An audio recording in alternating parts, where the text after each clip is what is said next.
তাই আত্মতত্ত্ব বিজ্ঞান অর্জন করার জন্য আমরা মনে করি যে স্কুল কলেজ বিশ্ববিদ্যালয়ের শিক্ষাই এনাফ। এটাই বোকামি। আর সেই জন্যই ইসকনের প্রতিষ্ঠাতা আচার্য শিলা এসি ভক্তিবেদান্ত স্বামী প্রভুপাদ, শিলা প্রভুপাদকে জিজ্ঞাসা করা হয়েছিল যে সারা পৃথিবীতে এত মন্দির আছে, তারপরও কেন হচ্ছে ইসকন প্রতিষ্ঠা করার প্রয়োজন হয়েছে? কেন নতুন নতুন মন্দির ইসকন তৈরি করছে? What is the necessities? প্রয়োজনটা কি? এত মন্দির আছে, এগুলোকে সংস্কার করলেই চলে?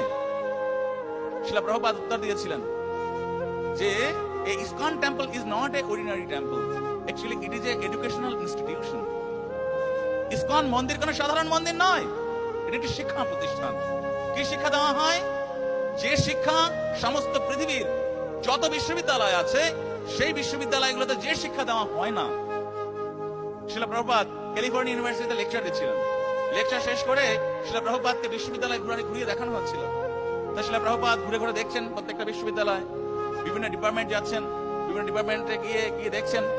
তা শেষে শিলা প্রভুপাদ যখন পুরো বিশ্ববিদ্যালয় ঘোরানো হয়ে গেছে, তখন শিলা প্রভুপাদ জিজ্ঞাসা করলেন যে তোমাদের বিশ্ববিদ্যালয়, এই বিশ্ববিদ্যালয়ে সব ডিপার্টমেন্ট দেখতে পাচ্ছি, কিন্তু একটা ডিপার্টমেন্ট তো দেখতে পাচ্ছি না। তার শিষ্যরা জিজ্ঞাসা করেছেন শিলা প্রভুপাদ কোন ডিপার্টমেন্ট সেটি? সেটি হচ্ছে আত্মাকে জানার জন্য কোনো ডিপার্টমেন্ট নেই, সোলকে জানার জন্য কোনো ডিপার্টমেন্ট নেই।